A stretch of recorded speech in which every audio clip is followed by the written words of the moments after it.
விழியசிவில் one இதழசிவில் இதயத்திலே இன்று ஒரு சித்தட்டு சூழலுதடி.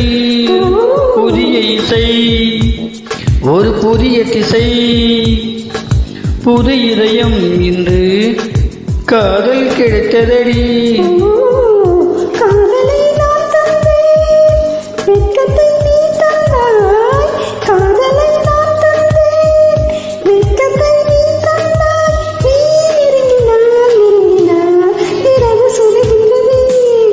ரோஜா பூந்தோட்டம் காதல் வாசம்